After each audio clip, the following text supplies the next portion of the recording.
Boa noite a todos. Prazer estar com o Paulo Cogos aqui hoje, que vai nos falar sobre armamento civil, o elo entre segurança e liberdade. Paulo Cogos é um economista ANCAP, estudioso, auto-estudioso da economia, cristão acima de tudo.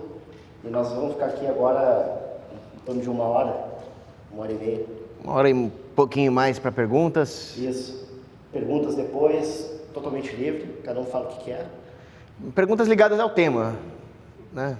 Melhor, né? Melhor. O que você acha do heresia? Não. Ligadas à arma. Manter o foco. Manter o foco. Vai estar disponível depois no canal do Cogos, nós estamos gravando. O Cogos depois divulga a palestra toda da forma que quiser. Tá ótimo. Manda ver. Obrigado, Renato. Um abraço. Quero agradecer ao Renato, ao Davi, ao Eduardo e recomendar o Picolino Café e Sorveteria. Recomendar fortemente, que ontem eu tive o prazer de ir lá. Quero agradecer a todos os responsáveis por isso estar acontecendo, porque eu imagino que em anos anteriores seria muito difícil reunir essas pessoas para discutir esse tema com esse enfoque conservador libertário. Eu sou um pessimista, mas a hora que eu vejo essas pessoas aqui, o meu pessimismo fica um pouco abalado. Então, obrigado a todos que compareceram. Nós vamos falar sobre um tema importantíssimo, que é o armamento civil. O elo entre segurança e liberdade. Muita gente ainda tem aquela falsa noção de que as sociedades devem escolher entre segurança e liberdade. Tem que abdicar de um para ter o outro. Nada poderia estar mais longe da verdade. Benjamin Franklin dizia: aquele que sacrifica liberdades essenciais em troca de segurança temporária não merece nenhum e perde ambos. Mas eu iria um pouco mais longe. Eu diria que aquele que abdica da sua liberdade abdica ao mesmo tempo da sua segurança, porque nenhuma dessas duas coisas pode ser delegada. Aquele que delega a sua segurança para alguém não está ganhando segurança, está, por definição, perdendo. Porque agora qual segurança eu tenho contra este sujeito para o qual eu deleguei a minha segurança? Por definição, eu estou à mercê. Logo, ele pode fazer o que quiser comigo. Eu perdi o meu poder de barganha. E se eu perdi o meu poder de barganha, eu perdi a minha liberdade. Acabei de perder. Então as duas coisas não são diferentes. Ninguém vai demandar liberdade para você, muito menos o Estado. Isso é uma coisa que você tem que demandar. Ninguém vai te dá armas porque é bonzinho, um pouquinho de arma, uma migalhinha de arma. Ninguém vai querer perder o seu monopólio da força. Então, não se delega a segurança, não se terceiriza a liberdade. O Mencken, H.L. Mencken, grande cientista político, grande crítico da democracia, ele dizia: o homem, ele não quer ser livre, ele quer estar seguro. Eu discordo dele. O homem nasceu, ele foi feito, ele foi criado por Deus para ser livre. O problema é que quando nós estamos aqui inseridos em toda essa doutrinação que o Estado nos faz, nós realmente começamos a pensar a curto prazo. E a curto prazo nós cometemos o erro do Benjamin Franklin, que ele apontou. Sacrificamos liberdades essenciais, mas não em troca de segurança, em troca de uma ilusão de segurança. Isso que é grave. O homem foi feito para ser livre, o homem prospera na liberdade. E a liberdade é a essência do direito. Porque quando se fala em vida, liberdade e propriedade, no fundo está tudo se resumindo em liberdade. É a liberdade de não ser morto, é a liberdade de não ser roubado, é a liberdade de defender a liberdade, de ter armas. Então não faz o menor sentido a pessoa dizer que o armamento é uma função do governo, dizer que a garantia da ordem é uma função do governo. O governo vai garantir o quê? Nada. Só as pessoas podem demandar isso. Quem no mundo tem mais interesse na sua segurança do que você mesmo ou a sua família, as pessoas que te amam? Quem no mundo tem mais interesse na sua liberdade do que você mesmo ou as pessoas próximas que te amam? Talvez seus amigos, talvez a sua comunidade próxima, talvez o seu empregador, talvez o seu empregado, mas nunca o governo. Como que as pessoas delegam as coisas mais importantes que podem ter, que é liberdade, ordem, segurança, na mão de um monopolista, capaz de tirar tudo delas pelo simples fato de ser um monopolista? Com isso as pessoas perdem a sua dignidade, porque armas têm a ver com dignidade. Quem é desarmado está perdendo o direito à vida, Tem um jurista chamado William Blackstone. Ele dizia o seguinte: não existe direito à vida se você não tem direito aos meios de defender a vida. Se você não tem direito de ter uma arma, o seu direito à vida é uma quimera, é uma ilusão, é um pedaço de papel. Mas é exatamente isso que os positivistas querem que seja. Que tudo seja um pedaço de papel, nada é real na cabeça deles. Nada é real. A única coisa que vai defender a sua liberdade é uma coisa bem real, feita de aço, feita de pólvora. Não tem outro jeito. Nós vivemos num mundo onde é assim e acabou, pode chorar à vontade. Aí que entra a canalice do pacifismo. O pacifismo não é uma coisinha legal, fofa. O pacifismo é uma canalice burra. É canalha. Isso está na Bíblia. Provérbios 25, 26. Está escrito: um manancial contaminado, água turva, é aquele justo que se submete ao ímpio. Então, o pacifista, no final das contas, está se submetendo à injustiça. E ele não precisa ir até a Bíblia. Você pode pegar uma objetivista ateia, chamada Ayn Rand, e ela vai falar a mesma coisa. Ela vai falar que o pacifismo subsidia a maldade, é claro. Se o bonzinho não tem mais aquela noção moral de que é correto se defender, pronto, o mal pode fazer o que ele quiser. Uma sociedade dessa é melhor ser mal mesmo. Os incentivos estão desalinhados. E, portanto, temos que ter armas. Mais uma vez a Bíblia Sagrada, Evangelho de Lucas, capítulo 11, versículo 21. A casa que é guardada por um homem armado, essa estará protegida, ele terá sua propriedade protegida. Então a Bíblia está falando que é para o homem ter armas e defender a sua casa, muito mais do que isso, defender a sua própria vida, defender a sua família. Um pacifista, um cara que é contra as armas, ele não é só uma pessoa que tem um desamor próprio. Ele é um negligente em relação à vida dos seus, da sua comunidade, dos seus vizinhos, dos seus amigos, da sua família. Ah, mas eu não sou pacifista, eu acho que o governo tem que ter armas, mas não a população. Alguém pode fazer essa objeção contra mim. Então você é um pacifista seletivo. Você abdica de usar a violência contra as injustiças que o governo possa vir a cometer e que historicamente sempre cometeu.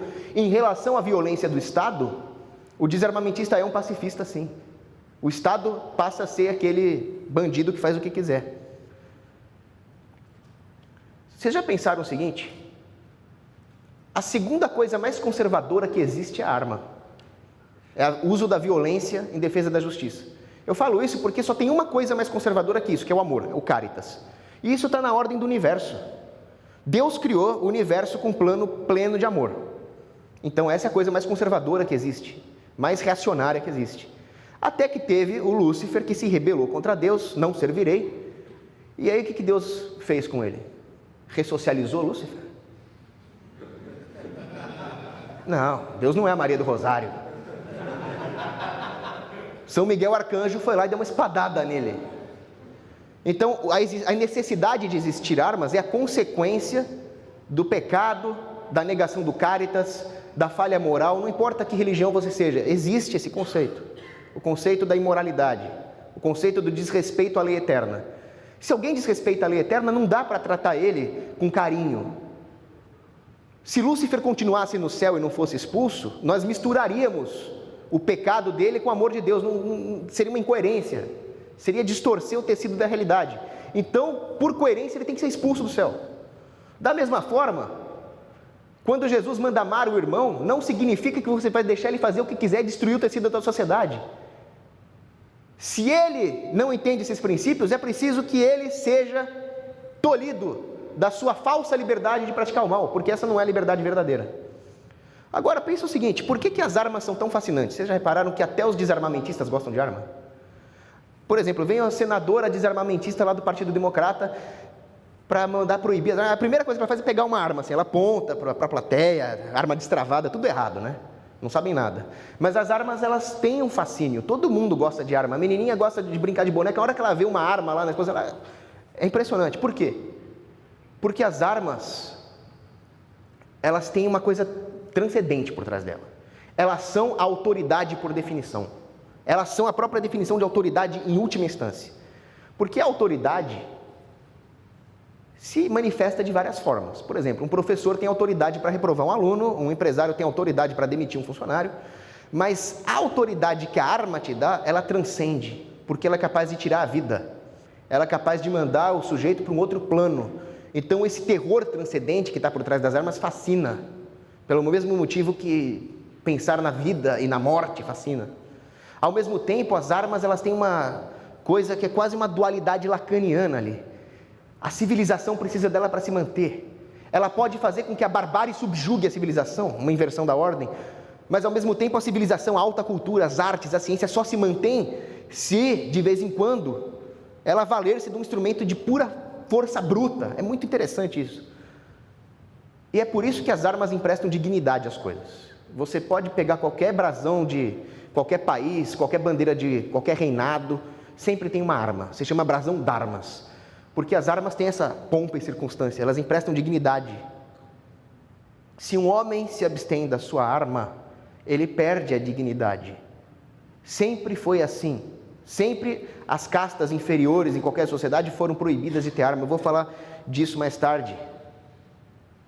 Mas se o homem está preocupado com o seu direito, e o direito é essencial para a manutenção da liberdade e da segurança, ele deve se lembrar que o direito é oriundo da dignidade do homem. Se o homem abdica da arma, ele está abdicando da sua dignidade. Onde é que ele vai ter direitos? Liberdade não é esmola. Liberdade é responsabilidade. Existia um autor chamado Gaston Boutou, que ele escreveu um livro sobre polemologia, a história das guerras. E ele começa o livro com um discurso chamado A Guerra Vos Fala. É a guerra falando com a humanidade. E a guerra, ela tira uma onda com a cara da paz. Ela fala: paz, até você é por mim fascinada. Porque a guerra é onde aflora o pior e o melhor do homem. Nós não podemos deixar com que os defeitos da guerra se abatam sobre nós, e nem podemos abdicar das virtudes que surgem na guerra.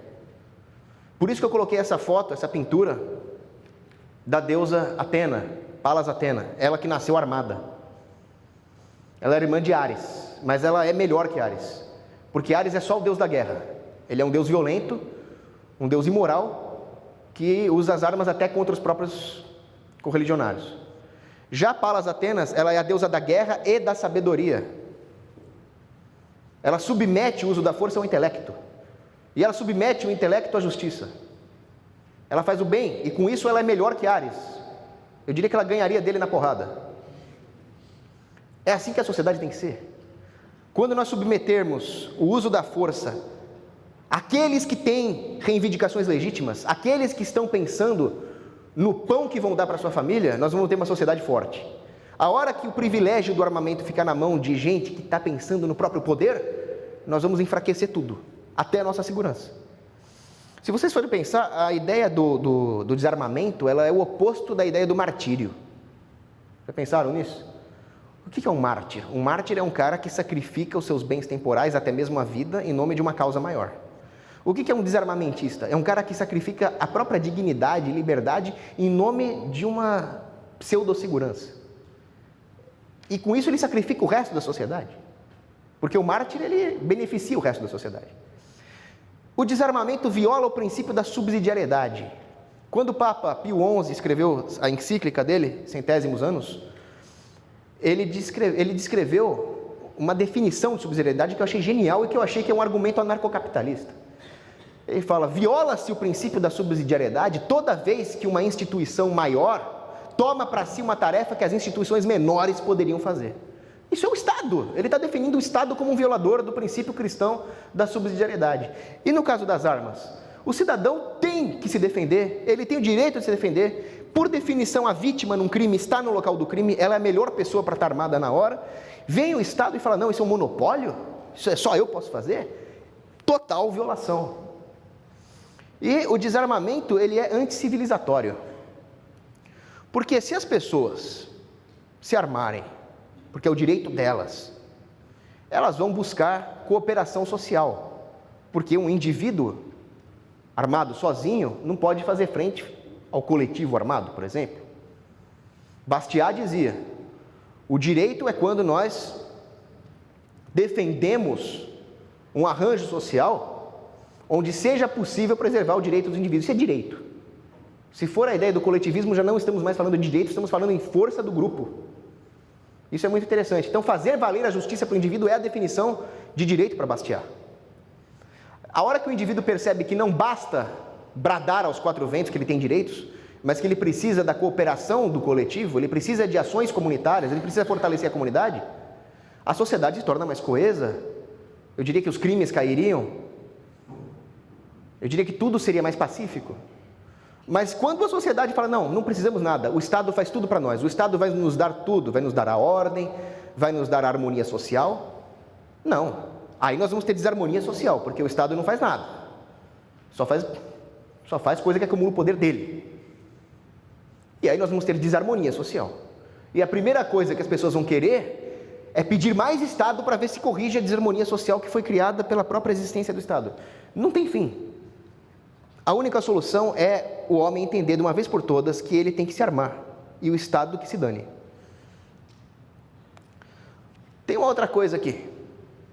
A ética é para os fracos. E nós todos somos fracos. A ética não precisa, o forte não precisa de ética, ele impõe a vontade dele. O fraco precisa fazer valer a ética. É igual aquela situação, né? A menina vai lá andar de minissaia no meio de um bairro perigoso e é estuprada. Sempre tem um idiota para falar que a culpa foi dela. A culpa foi do estuprador. Tudo bem, é contra-recomendável andar de minissaia às 3 da manhã num bairro perigoso, mas isso é outro problema, isso é um problema de técnico. A culpa, a violação da ética é única e exclusivamente do estuprador. Mas isso, na sociedade, acaba sendo sublimado pela ideia comodista do Estado, onde a culpa é das pessoas que não deram suficiente poder para o Estado. Então nós começamos a eliminar todas as formas de interação social, até a empatia. Então, realmente, essa camiseta aqui faz todo sentido. Tem o coraçãozinho aqui, acabei de ganhar faço questão de mostrar aqui. Olha que bonitinho aqui. Armas pela vida, tem o coraçãozinho e o 38. Quem ama defende, né? Isso aqui faz todo sentido. Como é que alguém defende que o seu próprio irmão seja desarmado? Você imagina 2 soldados numa trincheira. Os 2 estão atirando no inimigo. Aí, eis que um soldado fala, você não vai atirar, só eu atiro. Pô, esse soldado não é meu amigo. Ele não é meu aliado, ele está trabalhando para o outro lado. Ora, se o governo te desarma, ele é seu inimigo. Como é que alguém não entende isso?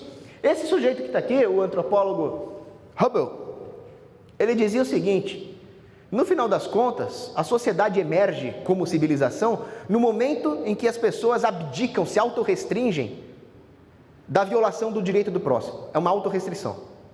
Eu me abstenho de roubar a sua carteira. E assim a sociedade aflora.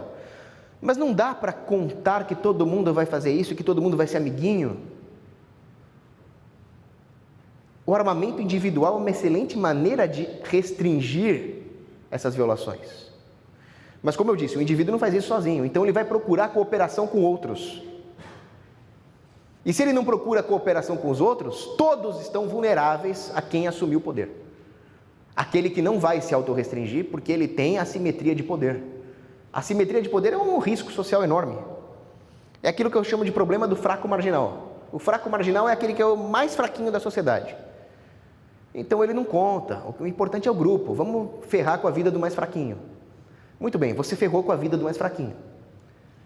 Agora, a estrutura que você usou para espolhar o mais fraquinho se tornou mais forte. Adivinha quem é o próximo da lista? Mais fraquinho, é você, isso mesmo, o fraco marginal. Isso não tem fim. Todos vão perder a liberdade, menos o topo da pirâmide. E é o que está acontecendo. Às vezes as pessoas falam, o anarcocapitalismo seria a lei do mais forte. Mas peraí, quem faz a lei hoje não é o Estado que tem porta-aviões e mísseis? Então já é a lei do mais forte. Possível. As pessoas esquecem, as pessoas ainda acham que o Estado é composto por arcanjos, por ursinhos carinhosos, sei lá o que eles acham. Existe um cara chamado John Mearsheimer. O John Mearsheimer, ele é um ex-militar, teórico das relações internacionais. Ele desenvolveu a única teoria de relações internacionais que faz algum sentido, que é o realismo ofensivo. Ele chegou à seguinte conclusão: a comunidade internacional é anárquica, não existe um governo mundial ainda, graças a Deus, e os países se relacionam de forma autointeressada. No que eles puderem, eles vão tentar engolir os outros países. até que eles alcancem a hegemonia local e depois a hegemonia global. Sempre foi assim, desde o começo da história da humanidade. Por que com pessoas é diferente? Não é. E por que a relação do Estado com os cidadãos é diferente? Mas de jeito nenhum, é muito pior, a simetria de poder é maior. A simetria de poder que existe entre o Estado e o cidadão é muito maior do que um Estado e outro. Se os Estados tentam se engolir, por que eles não vão tentar engolir o cidadão? Então o realismo ofensivo se aplica em todas as relações humanas.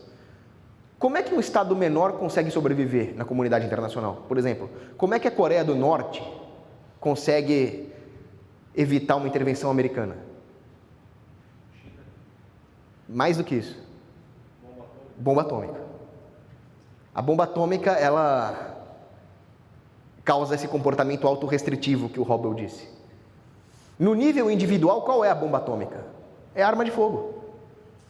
Porque não adianta se fazer defesa pessoal, spray de pimenta, faca. Isso é como se um país tivesse um tanque, um helicóptero, uma corveta. A arma nuclear do indivíduo é a arma de fogo. E a hora que a sociedade inteira estiver armada, o Estado vai ser obrigado a se restringir. Eu vou falar disso mais para frente. Mas no final das contas, o controle de armas é a assimetria de armas por definição. Porque como é que você controla armas sem armas? Por favor, você queira ter a gentileza de me entregar sua arma? Não, né? Passa a arma aí, vai. Então, só para ser aplicado já exige uma assimetria de poder que não pode, de forma alguma, ser tolerada. Mas as pessoas toleram. Porque elas acham que não vai acontecer com elas. Elas acham que não vai acontecer na geração delas. É um comportamento egoísta. É aquilo que eu falei, é o contrário do mártir. Você vê, por exemplo, um grande mártir da era moderna é o Oscar Pérez. O Oscar Pérez deu tudo para defender o povo dele contra o comunismo na Venezuela. E ele sabia que não ia ver o que ia acontecer. Talvez ele tenha beneficiado as gerações futuras. É o contrário de um desarmamentista que deixa o povo inteiro vulnerável, as gerações futuras vulneráveis. Às vezes para pagar de bonzinho, para pagar de bom moço, para ganhar voto, sei lá por que motivo idiota, egoísta. Mas o fato é que nós temos que ter demanda efetiva por armas. O que é demanda efetiva? Isso é um conceito em economia. Eu não posso chegar para o Eduardo e falar, olha, os seus sorvetes são muito legais, você também é muito legal, eu também sou muito legal, dá um sorvete. Não dá, eu tenho que ter dinheiro. Isso é demanda efetiva. Eu produzi, eu acumulei capital e agora eu posso trocar por sorvete. Armas também são um bem econômico. Elas também precisam ter demanda efetiva. Mas eu tenho demanda efetiva por armas hoje? Eu posso ir no Extra, hipermercados aqui e falar, me dá um R15? Não, por mais dinheiro que eu tenho, eu não posso fazer isso, porque o Estado não deixa eu ter armas. Então, eu não tenho demanda efetiva por arma. Como é que você consegue demanda efetiva por arma? Com arma. Te proíbo de comprar arma, te proíbe o caramba. Pronto, isso é demanda efetiva. Por isso que eu falo, se o governo te deixar ter armas, tenha. Se o governo não te deixar ter armas, tenha mais armas ainda. Aí que você precisa ter arma mesmo, aí que você não pode brincar. Agora, tem uma questão, como diria o Bolsonaro, uma questão, né, tá ok? Que é a seguinte, a tecnologia bélica. Até que ponto nós deveríamos ter arma? Porque tem muito armamentista que fala, não, você tem que ter uma 22, uma 32, tá bom, vai, uma .44, não mais que isso. Mas o Estado não tem caças? O Estado não tem destroyers? O que você vai fazer com uma .44? Você tem que ter arma de verdade. Metralhadora, canhão antiaéreo. Ah, você está me achando louco? Isso era vendido para adolescente na década de 30 nos Estados Unidos. Eu não acho que eles eram loucos naquela época, eu acho que eles são loucos hoje. Os suíços têm esse tipo de arma. Você acha que os suíços são loucos? A única loucura que eu vi os suíços fazerem até agora foi deixar entrar os muçulmanos lá. Mas o que eu defendo é real, é histórico. E é a única forma de fazer frente ao Estado.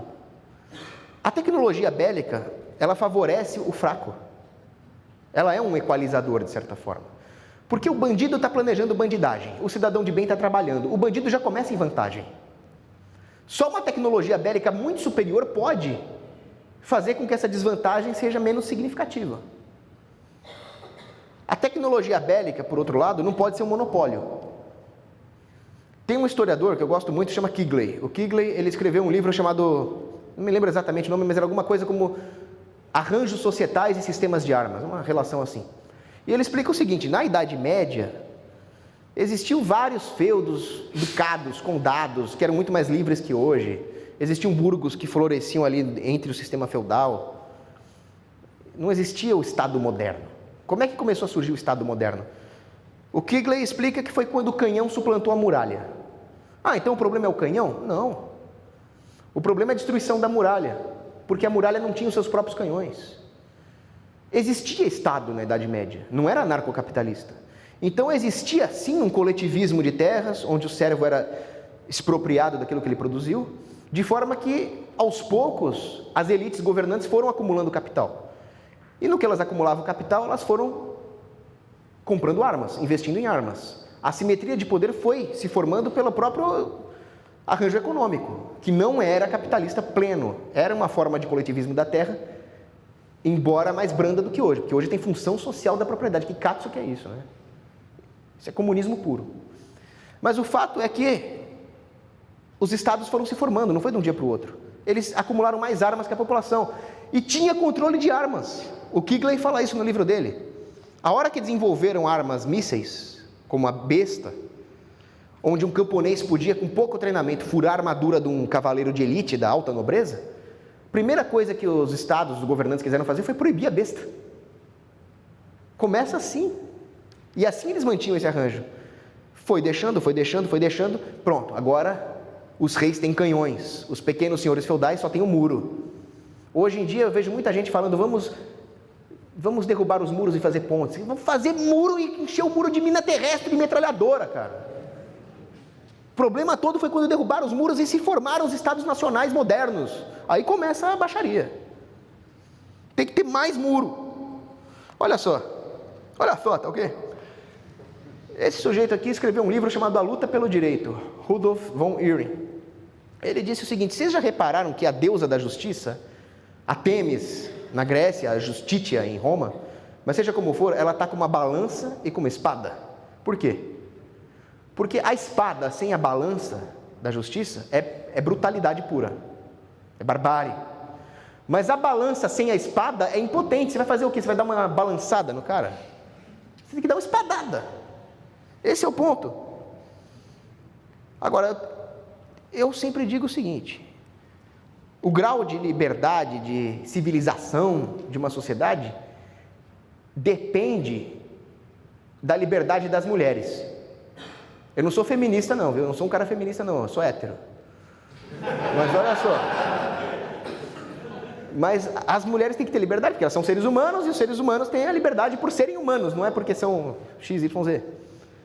Então, nas sociedades incivilizadas, inferiores, a mulher sofre estupro coletivo, a mulher tem menos direito à herança, a mulher é obrigada a usar burca, todas essas coisas. As sociedades sofisticadas, a mulher pode ter a sua empresa, pode ter a sua herança, pode ter as suas armas.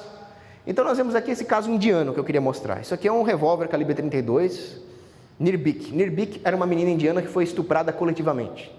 Isso, infelizmente, faz parte da cultura da Índia. Ou seja, é uma cultura inferior. Existem culturas inferiores. Nenhuma supera a cristandade ocidental. Chora, relativistas. Mas, pelo menos, elas podem ter arma. De certa forma, nisso eles são superiores. Mas aí a culpa não é da cristandade ocidental, a culpa é da democracia laica, que desarmou o povo. Por mim, ela teria um destroyer, um porta-aviões, não esse revolvinho aí. Agora vamos dar uma olhadinha na história. Clio. Clio é a musa da história. Ela é armamentista. Se você chegar para Clio e perguntar se ela é só armamentista, porque é só olhar para mim, olha para a história, o que aconteceu. Começa lá na antiguidade, só para dar um exemplo. Cartago e Roma. Roma se envolveu em várias guerras contra Cartago, que eram as guerras púnicas. Cartago perdeu, e aí Roma submeteu Cartago como um vassalo, uma serva. Começou a cobrar impostos de Cartago. Estabeleceu que só Roma poderia arbitrar qualquer tipo de litígio de Cartago com outra cidade-estado, ou com outro povo. E se Cartago quisesse se defender com o uso da força, teria que pedir autorização para Roma. O que fazia de Cartago um servo? Imagina se nós toleraremos isso hoje, pagar imposto para alguém. Um monopólio da justiça, imagina. Nós não podemos arbitrar nossos próprios conflitos, tem que pedir para o Estado. Acho que ninguém aqui passa por isso, né? Senão nós seremos servos. Imagina não poder ter uma arma para se defender, tem que pedir autorização para o Estado. Ninguém aqui passa por isso não, né? Mas aí que está. No ano 151, a Numídia atacou Cartago. Cartago pediu ajuda para Roma. Mas Roma não fez nada. Por quê? Porque Cartago era uma cidade-estado próspera. E Roma tinha todos os problemas de um império grande e burocrático. Aquilo que o Hoppe fala, quanto menor, melhor. Roma não gostava de Cartago. Tinha um senador romano, o Cato, que todo o discurso que ele fazia no Senado, ele podia estar falando de saneamento básico, ele vamos fazer mais privado. E ele terminava o discurso com, by the way, vamos destruir Cartago. Esse era o ódio que os caras tinham. Bom, eles não só não fizeram nada para proteger Cartago, como também proibiram que eles se defendessem. Mas Cartago não tinha escolha, estava sendo atacado, eles revidaram e venceram a Numídia. Foi o pretexto que Roma precisava. Então eles foram até Cartago, cercaram a cidade e estabeleceram uma série de imposições. Cartago teve que obedecer até certo ponto. Foi quando Roma exigiu que eles entregassem as armas. Aí o povo falou, não, isso não, aí vocês vão nos atacar. Mas Cartago acabou entregando as armas. Por quê? Porque a decisão foi tomada por políticos. Depois o Hobbes fala que o Estado protege o povo aqui. Foi só Cartago entregar as armas que Roma... O que você acha que eles fizeram com Cartago? Deram um kit gay para Cartago.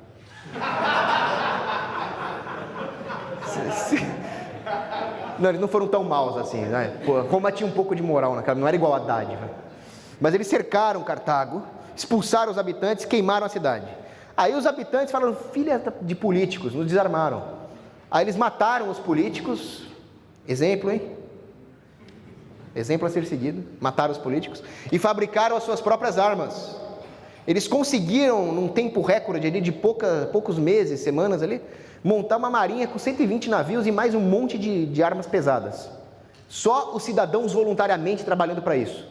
Então defesa, segurança não é falha do bem público, aquelas coisas que os economistas falam, só o Estado produz. O Estado não produziu nada, desarmou o povo. Quem produziu foi o povo, revoltado. Mas, infelizmente, não foi suficiente. Eles resistiram durante 3 anos contra Roma, mas eles já tinham entregue as armas principais, não conseguiram resistir. Então, Cartago foi totalmente destruída, não sem resistência.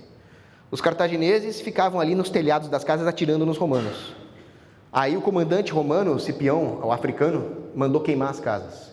É aí que o Estado mostra a sua verdadeira face, né? A hora que não der mais certo para eles, eles vão nos matar todos. Eles não estão preocupados com você. É só olhar para a história. Aí vem o Japão. O Japão era feudal até mais ou menos 1500 e pouco. Existiam os senhores feudais, que eram os daímios. Aí apareceu um daimyo lá chamado Hideyoshi. O Hideyoshi foi o unificador do Japão. Só podia dar problema. Quem é que aqui defende unificação de alguma coisa? Eu sou separatista, cara. Cadê o Paulo Denchuk aí? Aí ele percebeu que a população não ficou contente com isso, o cara quer mandar em todo mundo, os senhores feudais também ficaram bem revoltados. Aí ele pensou, assim vai ser difícil cobrar imposto. O que ele fez? Caça às espadas. Ele mandou confiscar a espada de todo mundo, para cobrar mais impostos e evitar revoltas. A história é sempre assim, pode dar desculpa que quiser, não tem dessas. Agora vamos mais para frente, ali, Estados Unidos. O ano de 1775, quando começam as guerras de independência contra a Inglaterra. Lá estavam os Minutemen, aqueles cidadãos armados americanos que se armavam na última hora, por isso Minutemen, lá em Lexington, em Boston. Aí chega o major inglês, Major Pitcairn, e fala, esses milicianos aí, o que vocês estão aprontando? Dispersa, vou atirar em vocês. Aí eles dispersaram. Não, pensando bem, me dá as suas armas aí. A hora que ele pediu as armas, ele falou, my weapons, as you British son of a... Aí começou. Foi a hora que ele pediu as armas. Por isso que eles conseguiram a independência. Aqui vem o Lula, campanha de desarmamento, aí entrega. Pelo amor de Deus. Em Concord, que foi onde teve outra batalha também, em Boston, o general Cage proibiu os bostonianos de saírem da cidade. Não, mas nós vamos ficar confinados aqui, é um cerco. Então faz o seguinte, entrega as armas que eu deixo vocês saírem. Eles cometeram um erro, entregaram as armas. Pergunta se ele deixou sair. Foi pior. Os ingleses queriam o monopólio do comércio de ópio na China. Nenhum proibicionista de droga é contra as drogas, ele quer o monopólio. Foi o que eles fizeram na China. Primeira guerra do ópio. impuseram na China o Tratado de Nanquim. Qualquer coisinha que os chineses fizessem, eles encarariam como uma violação do Tratado de Nanquim e partiriam para cima da China de novo, para manter o monopólio do comércio de ópio. É dinheiro é poder. Acabou. O problema é que o governo chinês, para manter os próprios oligopólios de ópio, havia desarmado os camponeses chineses. Então a Inglaterra não teve nenhum problema em destruir as defesas regulares da China, fácil. Aí eles entraram China dentro. Bom, agora nós vamos ter que enfrentar a força militar de verdade, que é o civil armado. Só que os civis estavam desarmados. Não preciso falar o que aconteceu. A China foi vítima do imperialismo britânico por muitos anos. Outra vítima do imperialismo foram os índios norte-americanos. Como é que o exército americano fazia para vencer os índios? Eles jogavam uma tribo contra outra, exploravam as desavenças que eles já tinham, às vezes nem tinham, mas eles criavam essa desavença. E uma tribo chegava para outra e falava, não, mas nós temos que nos submeter aos americanos, porque não tem outro jeito, é o que está aí, tem que votar em alguém, ou é Haddad ou é Bolsonaro, né? Aquela coisa. E com isso, as relações entre os índios foi sendo deteriorada, os índios em geral, como um todo, ficaram mais fracos, e foi aí que os Estados Unidos entraram. Tem um caso específico aqui, que é o massacre de Wounded Knee, em 1890, onde os americanos interceptaram ali um comboio da tribo Sioux, uma caravana cheia de mulher, criança, poucos eram os homens combatentes. Então, acho que era o 7º Regimento de Cavalaria americano, se não estou enganado, mandou os homens entregarem as poucas armas que eles tinham. Alguns quiseram resistir, mas não, é melhor entregar as armas. Entregaram. O que você acha que aconteceu depois? O maior massacre, artilharia, cavalaria contra índios, bebês, mulher, criança. Os americanos tiveram mais baixas que os Sioux, mas foi de fogo amigo, eles atiraram neles mesmos. É o Estado fazendo estatísticas. Depois vem o genocídio armênio. Tem algum descendente armênio na plateia? Isso aqui é uma coisa que é pouco comentada, que devia ser mais comentada, mas como foi muçulmano contra cristão, o establishment não comenta muito. Mas o fato é que o Império Otomano massacrou os cristãos armênios. Como? Primeira coisa que eles fizeram: identificar os armênios. Segundo o historiador Toynbee, passou por um processo de verificar onde estavam os armênios, quem era armênio. Isso equivale ao nosso moderno sistema de registro de armas. A arma não tem que ser registrada, você vai contar para o inimigo onde é que estão suas armas? Tá louco? A hora que os turcos otomanos souberam quem era armênio, acabou. Aí eles desarmaram os armênios, segundo passo. E o terceiro passo foi o genocídio. Chegaram até a crucificar mulheres armênias. Não preciso falar o que o Hitler fez com os judeus também. Waffenbesitz foi o desarmamento nazista dos judeus. Judeu não podia ter arma. Não, todo mundo sabe o que aconteceu depois. Mas o sistema é assim. George Mason, que foi um grande federalista, ele dizia: desarmar é escravizar. Vocês acham que os escravos podiam ter arma? Não, porque eles eram escravos. Se nós não podemos ter arma hoje, nós somos o quê?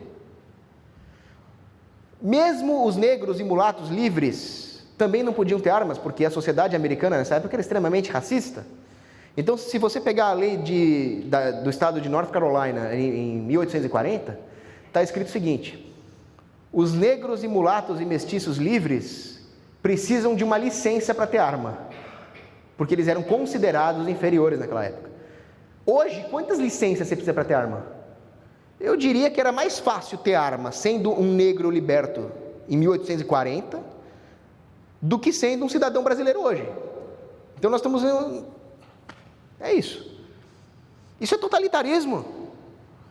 O fato é que nós temos que lembrar daquilo que John Locke falava.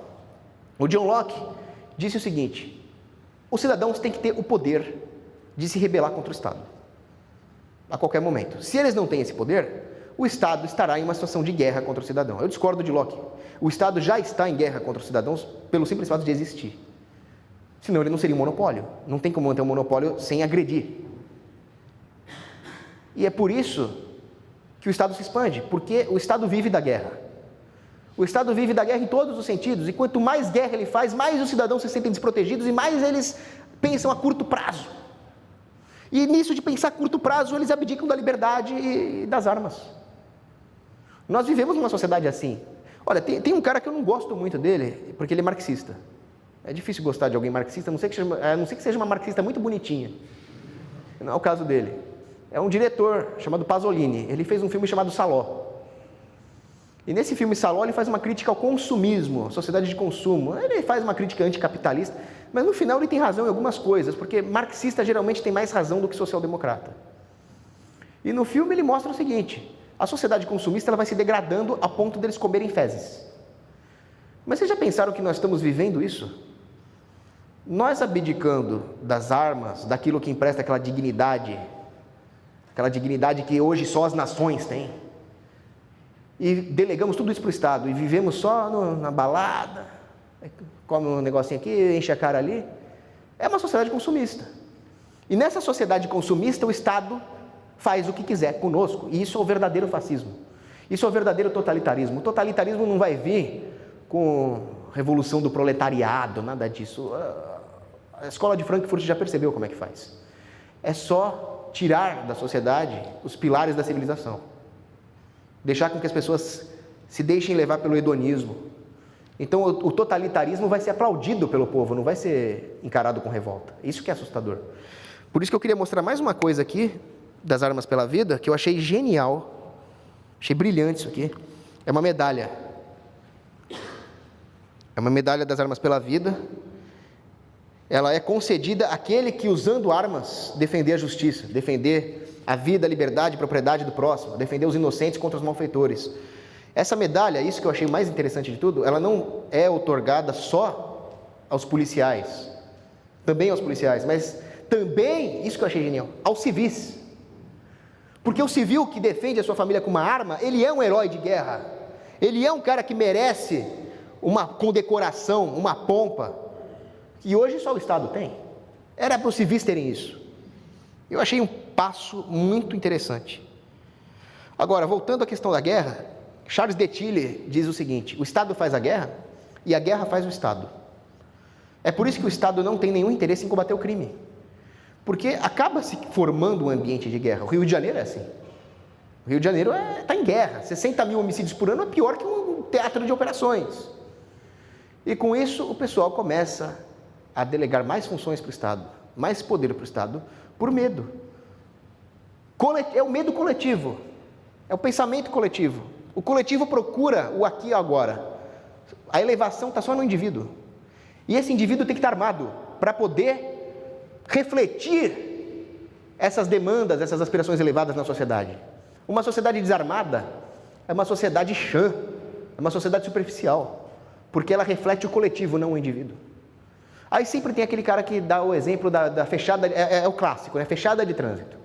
A hora que você desmonta o desarmamentista com estatística, com ética, com história, aí eu falo, mas e se o cara fechar no trânsito, ele vai atirar em mim? Sempre é assim. Ela fecha. O Robert Heinlein dizia o seguinte: uma sociedade armada é uma sociedade educada. Ela é educada porque, se todo mundo estiver armado, o cara não vai se meter a valentão. Vai todo mundo se atirar por motivos fúteis. Não. Numa sociedade armada, não vai todo mundo se matar por motivos fúteis. O que vai acontecer é que mais motivos vão ser considerados fúteis. Não vale a pena entrar num tiroteio por isso.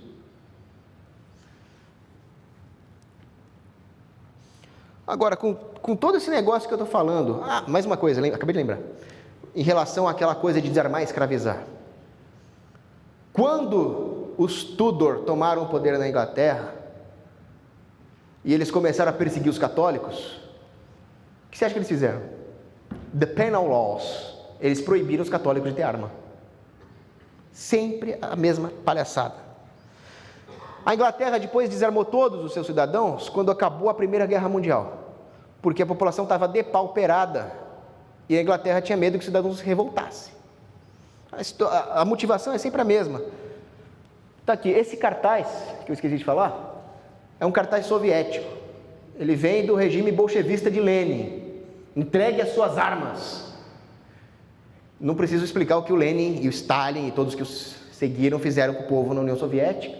Mas vocês veem alguma diferença em relação a isso aqui? Base móvel de entrega de armas, Guarda Civil Metropolitana. Isso aqui é do João Dória. Eu não vejo diferença entre o João Dória e o Lenin.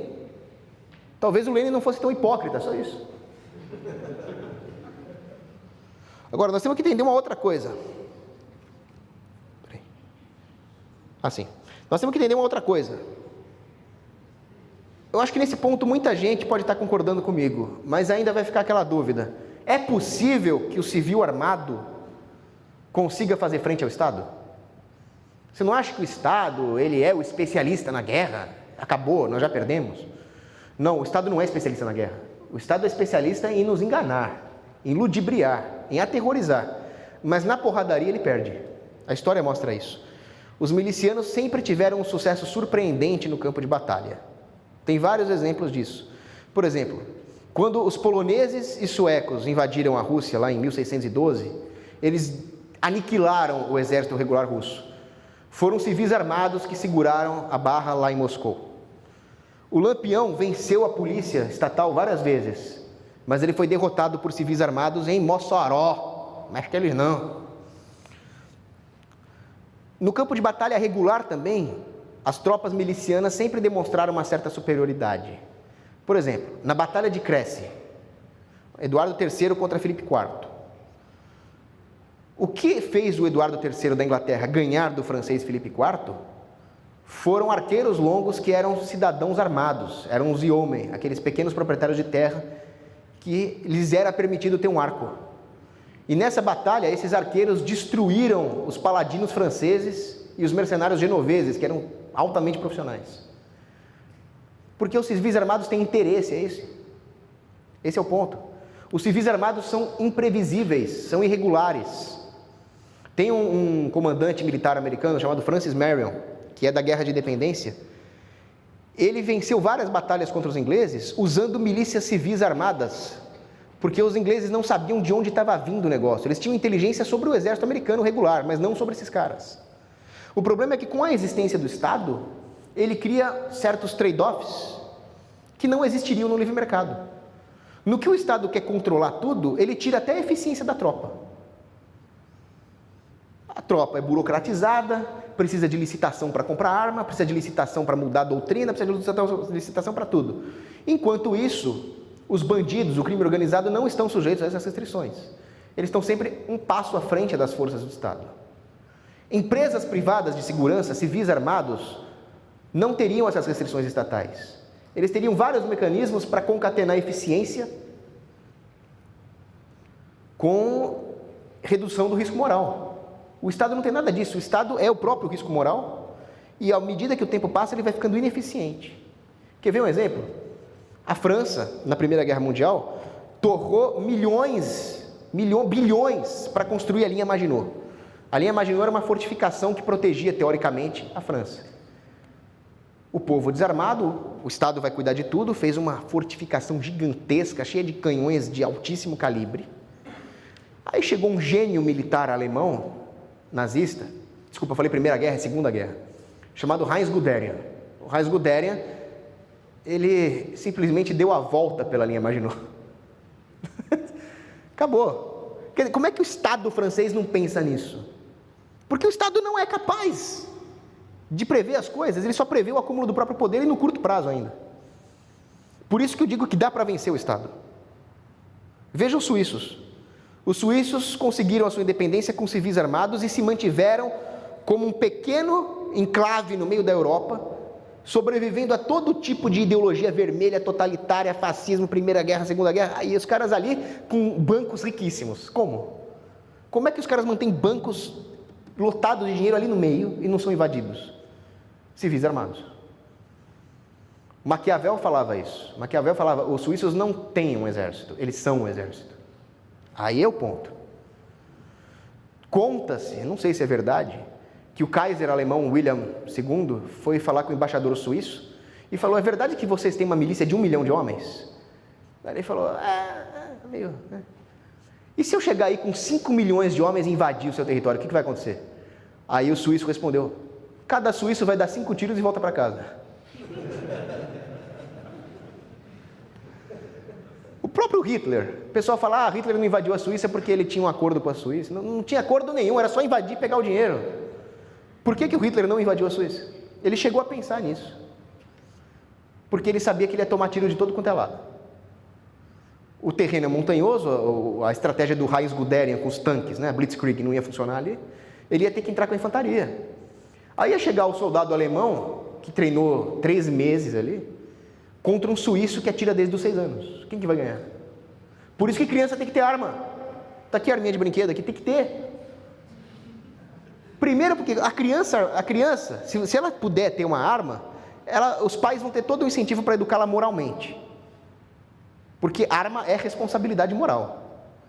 Você vê, por exemplo, a Excalibur. A Excalibur é a espada do rei Arthur. O que aquela espada simboliza? Por que o soberano justo será o único capaz de empunhar aquela arma? Essa simbologia das lendas arturianas é a responsabilidade que a arma implica. Nós não podemos deixar as armas na mão de alguém que tem sede de poder, que é o Estado. A arma é responsabilidade, sim, mas mais do que tanto quanto uma responsabilidade pessoal, ela impõe ao próximo uma responsabilidade de restringir-se de atos de violência. Isso é importante. Agora, tem uma retardada lá nos Estados Unidos que chama Dianne Feinstein. Ela é uma senadora democrata. Aliás, eu podia falar só democrata, que já é retardada. Aí ela fala assim: o cidadão americano tem que largar as armas porque isso faz os Estados Unidos menos seguro. Pelo amor de Deus. Não, vou parar aqui que me irritou. Como é que ela fala que armas faz o negócio menos seguro? Aposto que ela anda com segurança armado, né?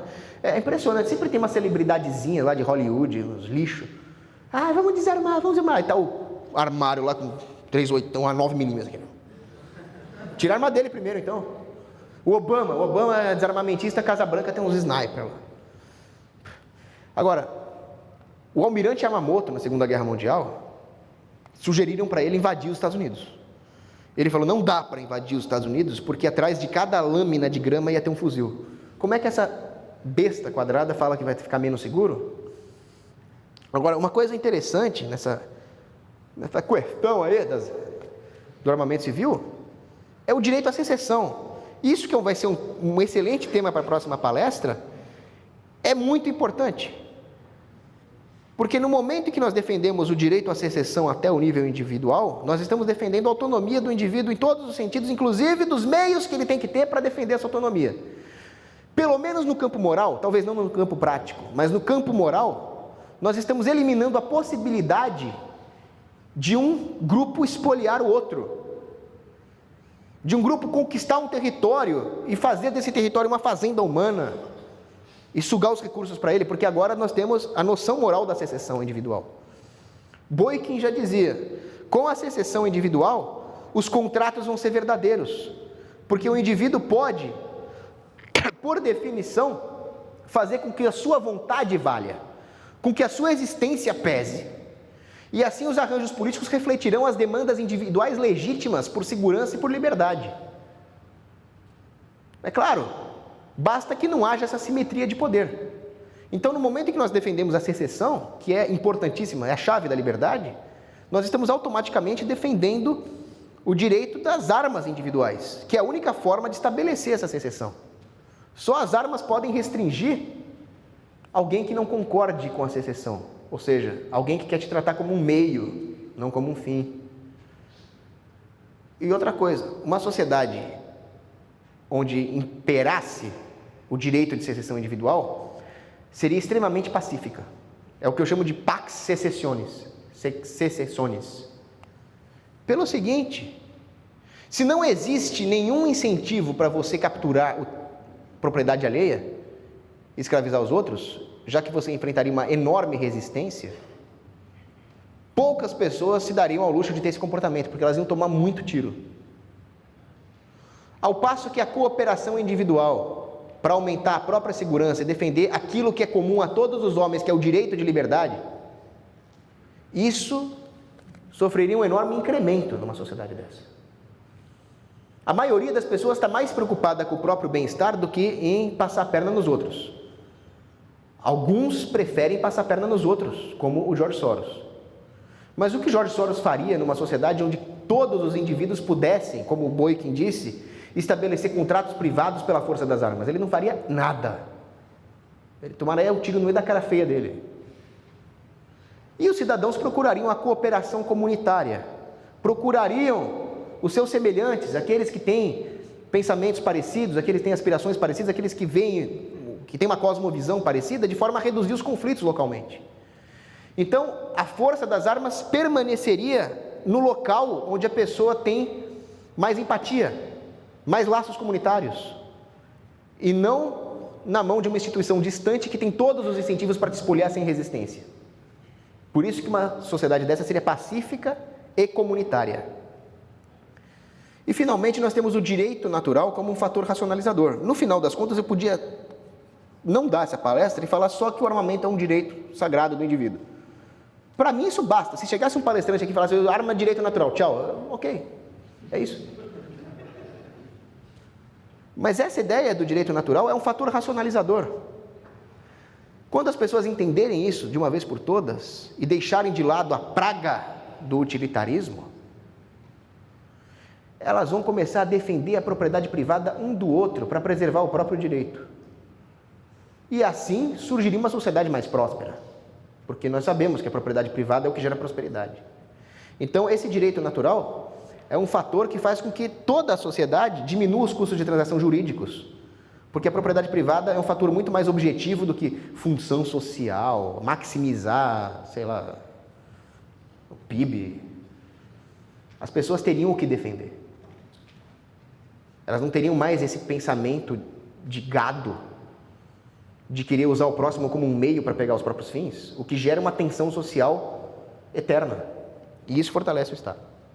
E nas emergências, como é que faz? Será que não tem que recorrer ao Estado nas emergências? A emergência está aqui, ó. Aqui foi um terremoto que teve em 2010. Acabou o Estado. Os poderes constituídos ali se desfizeram. Tamanho foi o terremoto. Apareceram saqueadores. Quem é que foi defender o cidadão indefeso ali? Não foi o Estado, não. Foram esses vigilantes. Isso aqui é um morador armado de fuzil. Ele já ia tomar uma do Witzel já, né? Agora, o mais importante de tudo é por que você luta. Essa é a pergunta que tem que ser feita. Pelo que diabo você está lutando? Então, existia um coronel na Primeira Guerra Mundial, o coronel Tenot, que ele comandava a esquadrilha Lafayette. Era uma esquadrilha da Força Aérea Francesa, pilotada por americanos voluntários, que foram lutar na França. E perguntaram para ele como é que ele conseguia tantos voluntários numa missão tão arriscada. Ele respondia, olha, esses jovens aí leram os clássicos gregos, romanos, e eles viram o que acontece quando a liberdade é perdida. Então eles vieram lutar pela liberdade. Ele errou feio, né? Porque a Entente, no final das contas, acabou destruindo a liberdade da Europa. Mas o fato é que se as pessoas têm por que lutar, elas lutam. E se as pessoas entenderem que elas têm que ter a ideia da propriedade privada como algo pelo que lutar, certamente elas vão lutar por isso. Essa ideia é importante. Quando Blaise Pascal fala o seguinte, basta a ideia da propriedade privada e o resto advém disso, Pascal é um libertário. Ele dá até o exemplo da criança pobre, né? Este é o meu lugar ao sol, disse a criança pobre. Uma vez respeitado isso, a sociedade vai para frente. E é por isso que nós temos que lutar. O desarmamento é exatamente o oposto disso. É a negação do direito natural. Aí, por fim, nós chegamos à seguinte pergunta. Está dando tempo aqui, né? Esse é o último slide. E aí? Como é que seria numa sociedade sem Estado? Aí eu juntei essas duas coisas aqui, uma pirâmide de Cogos, um nome meio pretensioso, né? Aí, pô, eu já sou gordo, já sou baixinho, deixa eu me achar um pouco, vai. E aqui do lado tem o diagrama de Bostrom. O Bostrom é um filósofo sueco que fala sobre o risco da inteligência artificial virar uma rebelião de máquina, uma coisa meio doida lá. Mas eu gostei do diagrama dele. O diagrama é o seguinte: a única coisa que vai evitar que as instâncias militares superiores destruam as instâncias inferiores é se, no agregado, as instâncias superiores ganharem. Isso é um conceito que vem de muito atrás ali, na geoestratégia. Existia um estrategista naval, um geoestrategista chamado Julian Corbett. E o Julian Corbett disse o seguinte: a ofensiva, o ataque, é a forma mais eficiente de guerra. A defesa, ela é eficiente no curto prazo. Como é que a sociedade faz então para se defender contra as elites militares que necessariamente vão se formar? O Estado é uma, por exemplo. A defesa é a sociedade, ela está se defendendo do usurpador. Ela precisa ser mais forte que o usurpador, e ela precisa ir para a ofensiva Uma coisa que o Corbett fala é que você nunca sobrevive estando na defensiva para sempre. E o que seria a ofensiva no nosso caso? Como é que o cidadão comum vai partir para uma guerra ofensiva contra as instâncias superiores? Vigilância, o tempo inteiro.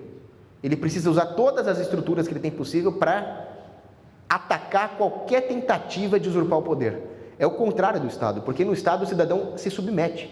Esse é o erro do Locke, contrato social. Não existe contrato social. Isso é uma submissão, é exatamente o que não pode acontecer aqui. Então, numa sociedade sem Estado, eu diria que não seria todo mundo igual. Haveria os civis armados na base da pirâmide. Haveria pessoas que gostam mais de ação, seriam os milicianos. Mas ainda teria que ter empresas e profissionais especializados no uso da violência. Empresas de segurança. Mas não basta pegar bandidinho, vagabundo, noia. E se um Estado atacar essa sociedade? Tem que ter empresas de defesa. E se todos os Estados do mundo se juntarem para atacar essa sociedade com armas nucleares? E agora? Esses vários encapistões, esses vários enclaves privados, essas várias jurisdições privadas que se formariam numa sociedade de mercado teriam que forjar uma aliança militar. Uma aliança militar que eu chamo de ad hoc, feita para isso, só para isso. Ela não vai ficar lá depois que o perigo acabar. Ela vai se defender desse perigo. Mas ela é em si um perigo. O James Madison dizia, muitas vezes, os meios de defesa externa se tornam meios de tirania interna. A única forma de evitar isso, tendo em vista a estratégia do Corbett, é que no agregado, a base da pirâmide seja mais forte que o topo. O topo é feito para defender a base. E ele só existe por uma demanda da base. E se ele não cumprir essa demanda, ele é destruído porque a base é mais forte.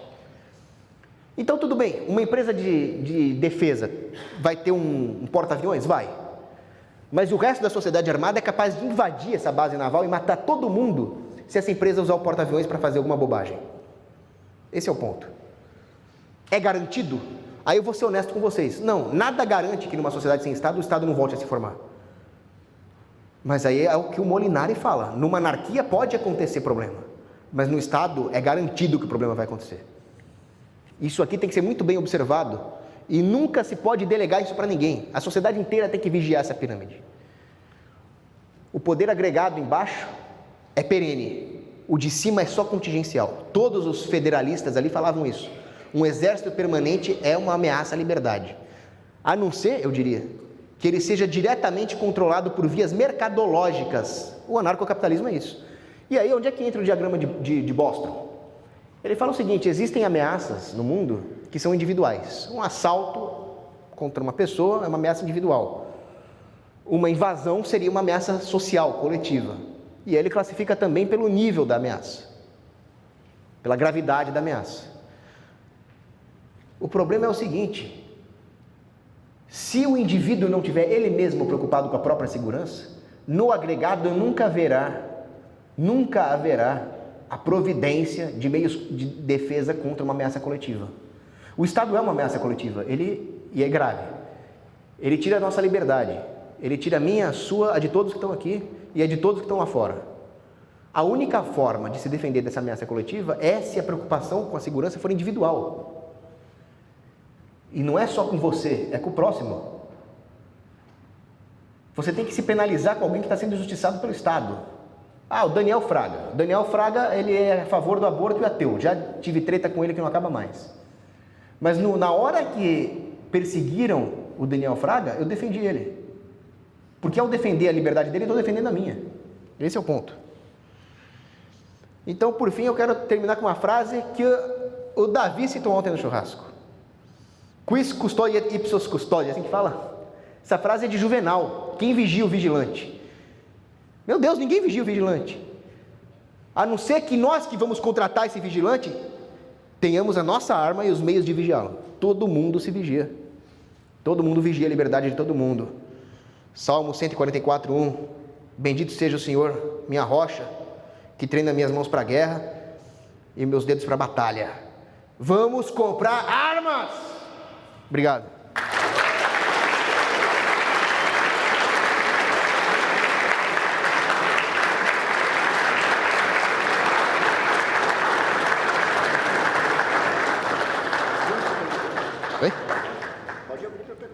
Ah, boa. Pessoal, opa. A primeira pergunta, eu vou começar fazendo uma pergunta que já respondeu num dos vídeos, tá? Mas eu acho que é interessante porque sempre surge também esse questionamento quando o tema envolve isso. Aquele comentário que o brasileiro ou determinada nação não tem educação para ter armas. Acho que é um ponto interessante. Davi, obrigado por essa pergunta. Essa pergunta é importantíssima, porque faltou falar isso. Você não vão ter arma e apresenta tudo para o cara, mas não tem educação. O cara pensa que os Estados Unidos, quem tem arma é o quê? É o cara com pós-graduação em Stanford? O cara é democrata. Esse não tem, né? Esse quer tomar dos outros. O cara que tem arma é o redneck lá do Kentucky. É aquele cara que dorme com a irmã e come compota de maçã. É esse cara que tem arma. E é esse cara que tem que ter arma. Porque se tiver esse negócio de não, só os educadinhos, só quem tem diplominha tiver arma, nós vamos ter uma tecnocracia elitista, onde a classe formada pelo governo, com o diploma do governo, vai dominar as outras. E a esquerda, que sempre se diz preocupada com os pobres, é a mais elitista de todas. Não tem que ter educação primeiro e arma depois, você tem que defender o seu direito de se educar. Mesmo porque o Estado hoje proíbe o homeschooling, né? Ele vai lá e sequestra as crianças e coloca nos campos de doutrinação gramscianas ali. Como é que o pai vai fazer para se defender disso? Eu queria que todos os pais tivessem armas e metessem bala no assistente social que viesse raptar a criança dele. Agora, pensa na história da humanidade. A primeira coisa que a humanidade teve que aprender é a se defender. Se defender de animais selvagens, se defender de outras tribos. Tem um antropólogo chamado Lawrence Kelly, ele escreveu um livro chamado Guerra Antes da Civilização. Porque os russonianos têm aquela ideia de que o selvagem era bonzinho, né? Bonzinho é o caramba. Eles viviam em guerra o tempo inteiro. Ele tem nos estudos dele, ele mostra que 65% das tribos pré-históricas viviam em guerra o tempo inteiro e 80%, 90% guerreavam pelo menos uma vez por ano. Então a primeira coisa que os caras têm que aprender é defesa, arma. Depois, se essas sociedades triunfassem em combate, elas podiam se dar ao luxo de acumular capital e começar a aprender matemática, astronomia, agricultura, mas primeiro elas tiveram que se defender. Agora, por que hoje nós vamos inverter a situação? Para ficar vulnerável às crises? Não, a primeira coisa que as crianças têm que aprender é a se defender. Vai sofrer bullying lá do grandão? Vai chegar um pedófilo? Não, tem que meter bala mesmo. E depois, essa sociedade que está protegida vai poder se dar ao luxo de se educar. A educação moral começa com a responsabilidade moral de se armar, porque isso, eu expliquei isso no começo da palestra, é uma responsabilidade moral defender a família. Isso já é a própria educação. Não são coisas separadas. Agora, vai aprender a equação de Bhaskara, cara. Primeiro você defende sua família, cara, depois você vai estudar esse negócio. Boa. Tem uma pergunta aqui, vamos passar. Eu só vou repetir a pergunta, porque daí... Ah, tá. A pergunta seria o seguinte, seria dividido em duas. Existe algum grupo na sociedade que não poderia ter armas, como por exemplo os psicopatas, loucos, pessoas com depressão ou limite de idade, além de criminosos com antecedentes? E se existiria alguma restrição de calibre? Se qualquer um poderia qualquer tipo de arma, qualquer tipo de calibre, independente do tamanho da necessidade do grupo? Excelente. Ele perguntou se existiria alguma restrição de poder de fogo, de calibre das armas numa sociedade livre, e se existiria alguma restrição de grupo, existiriam grupos de psicopatas, criminosos que não poderiam ter arma, que teriam que ser desarmados. Bom, a primeira coisa que nós temos que entender, existe uma lei eterna que não depende da vontade humana, não depende da vontade da maioria e não depende da vontade do legislador. O homem, no que ele busca a própria felicidade, ele cria normas de convivência que são as leis positivas. E essas leis positivas, quando justas e quando racionais, devem ser respeitadas. O problema é que as leis do Estado são injustas. Esse é o grande problema.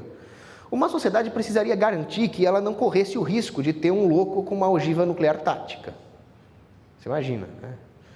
Então, surgiriam arranjos privados, contratuais, onde haveria uma forma de controle de arma, um controle de arma privado. Ao mesmo tempo, nós não podemos simplesmente depender desses contratos. Existem situações em que a ameaça é clara, a ameaça é crime, a ameaça é violação do direito natural. Então existem situações onde, objetivamente, um grupo X possui um armamento Y, configura uma ameaça.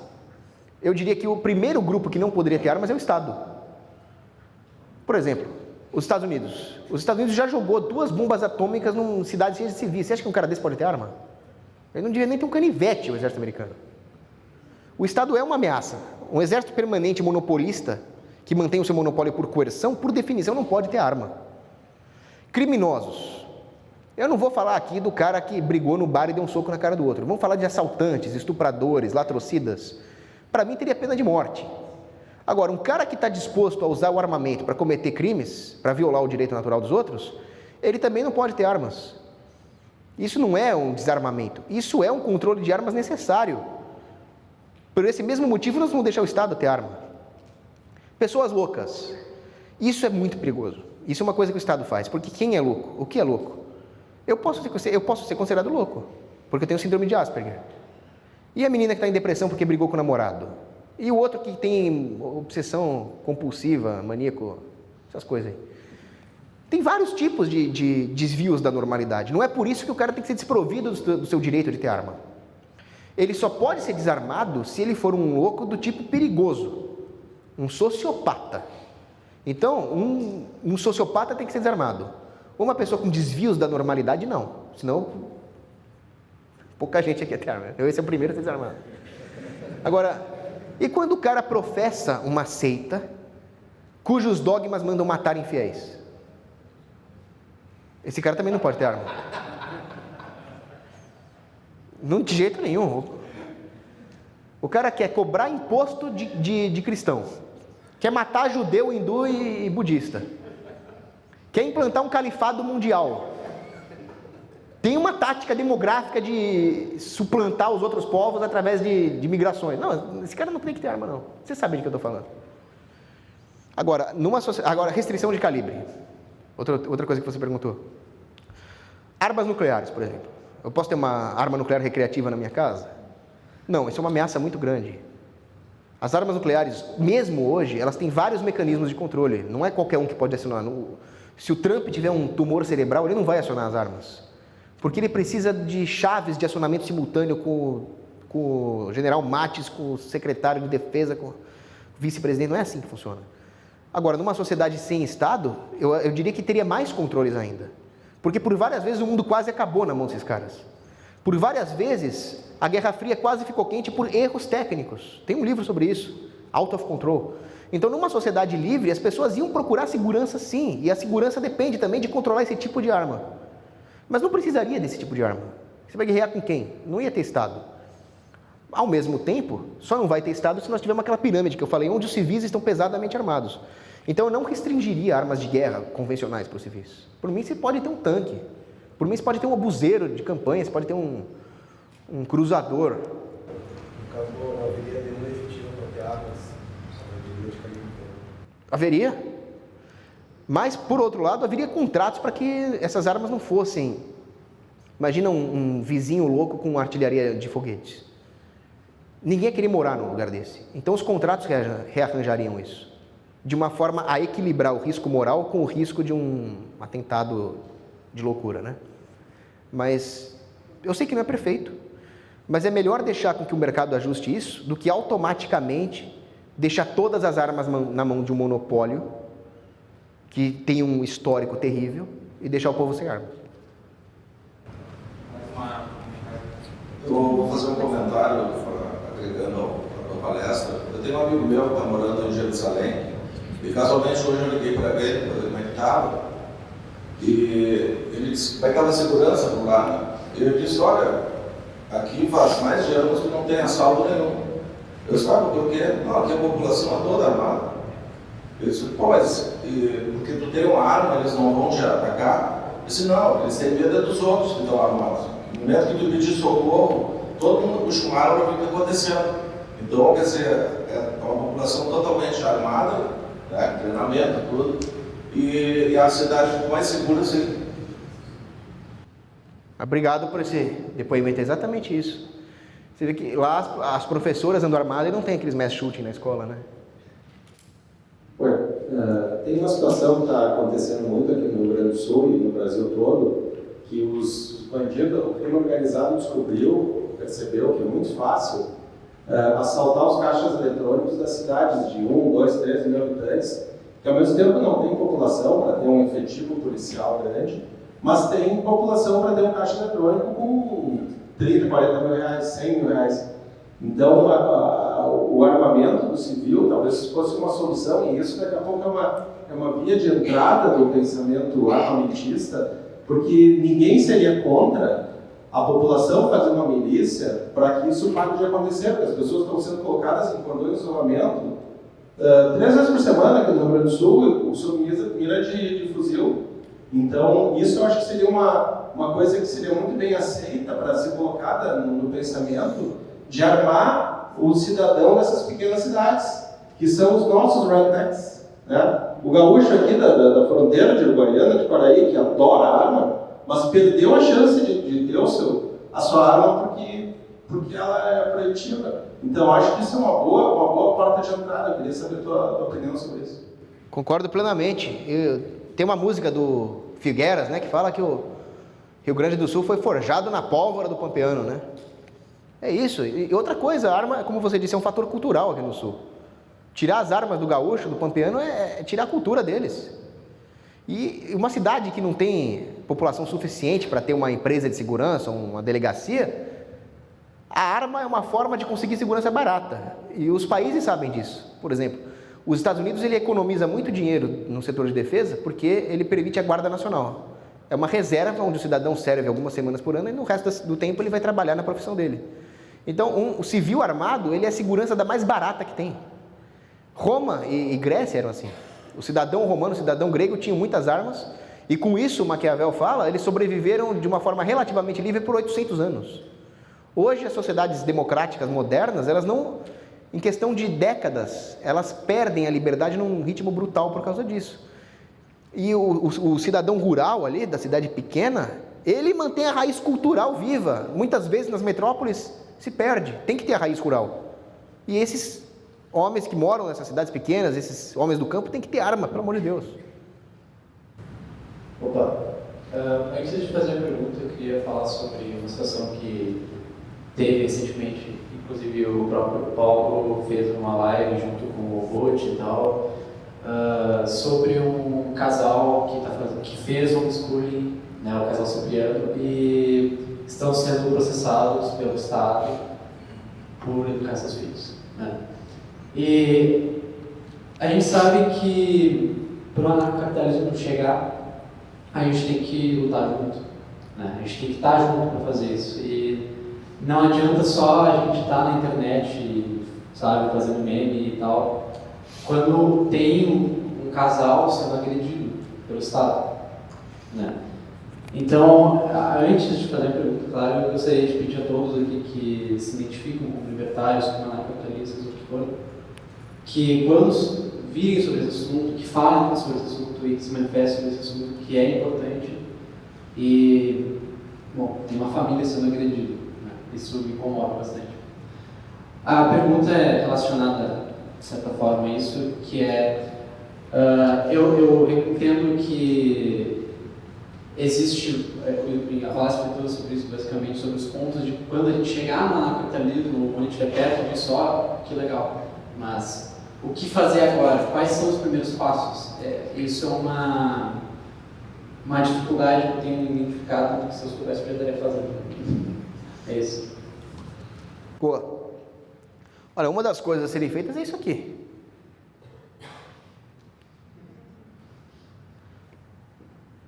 Eu não sou gradualista, eu sou brutalista, mas eu não sou um brutalista retardado. Se você puder chegar para um político, para ele revogar o Estatuto do Desarmamento, faça. Isso já é um avanço. O que eu sou contra é sacrificar princípios morais no processo, porque isso seria a definição de gradualismo. Mas tem muita coisa para ser feita. E aí que está, a minha pequena parte, eu acho que é essa teoria aqui. Eu não sou um cara bom nas medidas práticas, mas aí é que está. Eu acho que o cara que faz meme é importante, o cara que se mobiliza é importante, o agorista é extremamente importante. Então, a minha melhor resposta que posso te dar, eu não sei o que tem que ser feito, mas tem que ser feito. façam o que vocês puderem. Bom, primeiro, Paulo, gostaria de, no caso, a palestra foi excelente, né? E minha pergunta é mais relacionada à questão das armas em cristianismo. Existe um discurso, um pensamento muito presente, tanto na igreja protestante quanto na igreja católica, de que a questão das armas deve alguém ser incompatível com uma cristão. Por alguns mandamentos mesmo, direto do Evangelho, citando, por exemplo, quando Jesus manda amar os inimigos, ou oferecer outra face, etc. Bom, colocado isso, qual é a sua opinião em relação a essa questão do amor cristão e as armas? Como é que o amor cristão pode se manifestar também em um cristão defender outra pessoa usando as armas? Não sei se você tem sua opinião sobre isso. Boa. No catecismo da Igreja Católica, eles parafraseiam, eu não vou lembrar o ponto, mas parafraseia-se São Tomás de Aquino, que na Suma Teológica escreveu que o direito de se defender com armas, inclusive com força letal, não é apenas um direito, é também um dever, e é um dever de caridade, de amor cristão. Porque no momento em que um agressor está injustamente violando os direitos de alguém, primeiro, você tem que ter caridade com a pessoa que está sendo atacada. E segundo, esse agressor está cometendo um pecado mortal. É preciso interromper essa agressão. Senão ele vai cristalizar-se na distorção moral que ele está cometendo e virar um pecador ainda pior. Então, por caridade mesmo, São Tomás de Aquino defende a retaliação, até por amor ao agressor. Porque o que é amar no sentido cristão? Agora um pouco de teologia, né? Amar é querer o bem último do outro. O bem último é o não pecado, é ir para Deus. Agora, no plano imanente aqui, no plano temporal, é preciso fazer valer a justiça e o direito, porque se nós perdermos isso, nós perdemos os parâmetros da caridade. Que amar o próximo, fazer caridade, querer o bem do outro, querer que os doentes se curem, tudo isso está pautado pelo cuidado temporal também. Se nós perdermos todas as instituições que garantem o bem-estar temporal, nós perdemos a noção metafísica de caridade. Então a ordem de justiça tem que ser restabelecida. O Papa Paulo VI, né, ele classificou o pacifismo como uma heresia, não dogmaticamente, mas essa era a opinião dele. O Papa João Paulo II, ele defendia a pena de morte. Desculpa, o João Paulo II não, o Papa Pio X defendia a pena de morte para restabelecer a ordem de justiça. E na Bíblia fala-se muito sobre isso, né? Então, em Timóteo fala que o homem tem o dever de prover o lar. Mas prover o lar não é só com pão, é com defesa também. No Antigo Testamento fala, se o bandido roubar o gado e for apanhado, ele pode ser ferido de morte. O próprio Cristo fala para os apóstolos para venderem a capa e comprar uma espada. Aí eles falam, aqui tem 2 espadas, e Jesus fala, é o suficiente. Então os apóstolos andavam armados. E quando Jesus manda Pedro guardar a espada, não é porque ele era desarmamentista, é porque naquela hora ele tinha uma missão maior para cumprir, que era ser crucificado para redimir os pecados, né? Mas ele não era desarmamentista.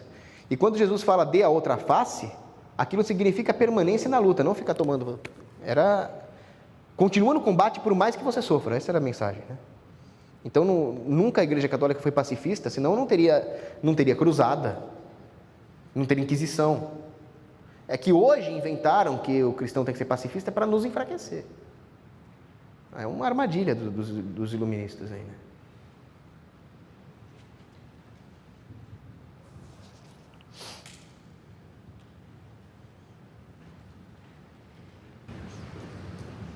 Oi, Paulo, tudo bem? Tudo ótimo. Eu tenho uma série de colocações sobre a sua palestra, achei muito interessante. A primeira delas é o que eu chamo de vontade de potência, no quesito de violência e armamento.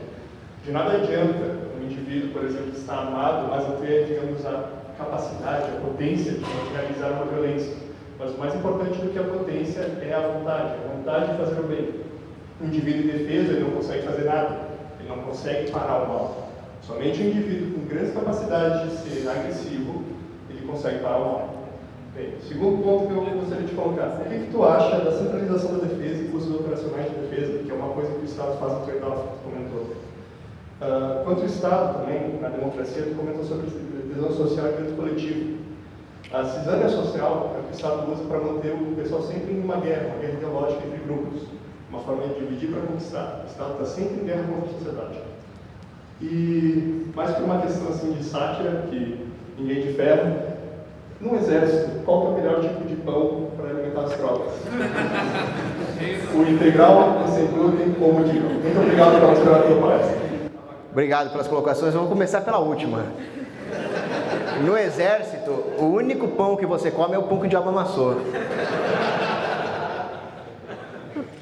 A primeira, é verdade, tem muita gente que não teria vontade de empregar violência. Então ela não transformaria a potência da violência em ato. É por isso que o armamento civil é tão importante, porque a pessoa pacifista, ela seria um free rider. Ela seria protegida pela pessoa disposta a empregar violência. Então vamos supor que eu seja casado com uma pacifista. Se não fosse eu, ela estava ferrada. Ela precisa de um cara armado para protegê-la. Se ela for depender do Estado que não gosta dela, ela está realmente ferrada. Então, numa sociedade sem Estado, haveria aqueles que têm mais predisposição à violência, que por causa dos arranjos mais harmônicos, oriundos dos arranjos de propriedade privada, esses sujeitos defenderiam o pacifista. Eles seriam um free rider e que se dane também. Cada um é free rider em uma coisa. Eu sou um free rider do cara que inventou todo esse equipamento aqui, computadores, microfones, que eu não sei nem ligar isso aí. Então, com arma é a mesma coisa. A segunda colocação que você fez... Dá para repetir? A segunda colocação... Sobre formação, né? Sobre preparo, né? Uso informacional e centralização da defesa. Então, no Exército, eles costumam falar em preparo e emprego. Então, o emprego da força é o combate mesmo. E o preparo é como você prepara a força. Eles monopolizam isso por quê? Porque isso é uma forma de garantir a simetria de poder. O civil teria muito mais vontade de lutar, o mercenário contratado para defender X ou Y, não é a mesma coisa que um miliciano defendendo a família. E um soldado estatal assalariado menos ainda que mercenário. Agora, como é que eles compensam essa motivação de lutar? Eles compensam restringindo a formação. Agora, qual era o problema de você cursar uma academia militar à noite para você ser um soldado da reserva porque você quer? Para mim, nenhum. Só que com isso o cidadão estaria extremamente preparado para vencer o Estado. Então é uma forma de controle de armas. A terceira pergunta que você fez... Democracia, cisânia, conflito social, caso do Estado, para expandir a democracia. Só uma coisa, voltando na última. Na época da independência americana, tinha uma sociedade chamada Cincinnati, que eram oficiais que lutaram na guerra e queriam pensões. Então apareceu um sujeito lá chamado Burke e disse que não tinha que ter nada disso porque não deveria ter nenhuma aristocracia militar. Todos deveriam ser equitativos. Para mim, os dois estavam errados, porque um quer controlar um mercado de defesa onde haveria sim uma aristocracia militar, mas o outro quer que essa aristocracia militar se torne um Estado. Então a única forma de suplantar isso, de superar isso, é que houvesse liberdade de formação, liberdade de curso de formação, porque todo mundo poderia se equiparar à aristocracia militar. Isso tiraria a simetria deles. Qual que é a terceira? A terceira era sobre a cisânia social, porque gerando tensão social para que o Estado utilize o medo coletivo para colocar grupos contra si e assim continuar essa guerra contra a sociedade. Sim, é exatamente o que ele faz. Por isso que o direito natural é tão importante, porque no momento em que não existe direito natural, cada interesse de cada indivíduo com todos os seus erros começa a ser multiplicado. Então, o indivíduo que tem mais medinho vai querer desarmar. O outro vai querer armar. Aí começa a briga social. Quando numa sociedade sem Estado, aquele que quer uma sociedade com menos armas vai para uma sociedade onde os contratos permitem menos calibres. O outro vai para onde tem mais calibre. Um ia ser free rider do outro. Agora, quando o Estado impõe o mesmo arranjo para vários grupos, é inevitável que se forme a cisânia. E por isso que o armamento civil é tão importante, porque permite que os grupos escapem a essas imposições coletivizantes. Só mais um ponto, não precisa do microfone para falar. O Nelson Marropa fala no seu livro Democracia que você falhou, até mesmo sobre um problema que estava tendo no canton suíço, se não me engano. Que tinha uma alta concentração de franceses e alemães, e daí eles estavam começando a votar contra o outro, de forma de tentar hegemonizar o canton em várias estruturas. Então a solução que o governo suíço fez, a primeira coisa que o governo está direito, foi dividir o canton em uma parte suíça e uma parte alemã. E assim a cisânia entre os dois grupos parou e a vida seguiu. Perfeito, mas aí que tá, né? Se não existisse o governo suíço, eles nem teriam pelo que brigar. Exatamente. noite. Primeiro, eu queria me desculpar se a pergunta já estava obsoleta, porque o nosso grupo chegou um pouco atrasado, a gente fez praticamente 200 quilômetros para estar aqui hoje. Nossa, mas obrigado, fico honrado. Hein? São Francisco de Paula, nós fomos passando por igrejinha, fomos recolhendo a turma. Mas, voltando ao tópico do desarmamento, numa sociedade civil armada, como poderia funcionar e se haveria um órgão responsável para ter um controle, um registro delas, no sentido de que, se ela é furtada posteriormente e é usada para algum crime, o dono original dela seria responsabilizado? Há alguma dissertação sobre esse tipo de regulamentação, no caso privada? Sim, essas regulações, elas teriam que ser respeitadas pelos próprios fabricantes de arma pelo seguinte: as pessoas têm dois problemas aqui. Um é a criminalidade comum e o outro é o risco de um registro de armas. Então, como é que você faz para concatenar as duas coisas?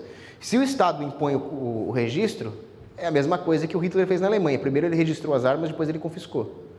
Ao mesmo tempo, se não tiver nada, absolutamente nada, fica muito difícil para a ciência forense, né? Então, como é que faria numa sociedade privada? Haveria seguros. As pessoas teriam seguros contra todas as formas de ameaça. As seguradoras, o Hoppe fala muito disso, seriam as grandes coordenadoras desse mercado.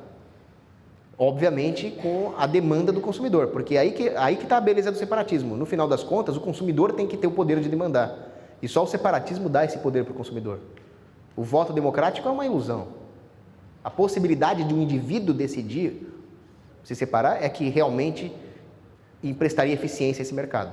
Aí a seguradora vai pesar aquilo que é mais ameaçador. Nós temos agora, nesse momento, uma ameaça maior de um regulador confiscar essas armas ou o crime está muito alto? Então os preços dos seguros iam variar de forma a racionalizar os arranjos que seriam empregados nesse mercado. Então provavelmente os fabricantes de arma teriam que adotar algum tipo de procedimento para facilitar a vida da ciência forense e combater o crime. Ao mesmo tempo, haveria concorrência entre as agências reguladoras para que nenhuma delas confiscasse as armas. Talvez o blockchain pudesse proteger ali a privacidade de alguns. Então seria através do preço do sistema de seguros mesmo, com a condicional da secessão. Se algum indivíduo estivesse insatisfeito com o rumo que as coisas estão tornando, a secessão seria o grande regulador, né?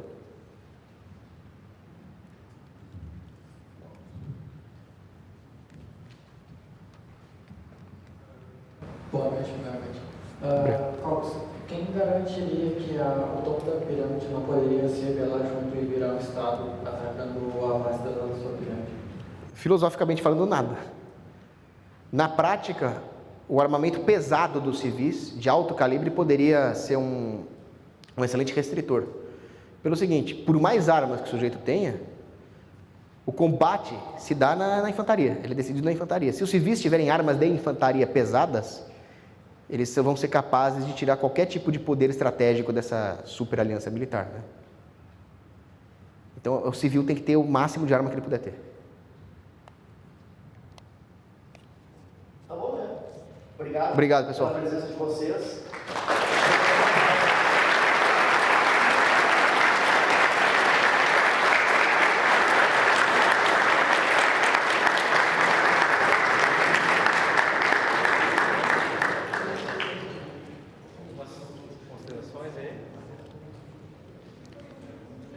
Eu quero agradecer a presença de todos e agradecer a excelente pergunta e que não seja só uma palestra de diletantismo, mas que isso seja aplicado na vida prática, na defesa de quem estiver sendo injustiçado.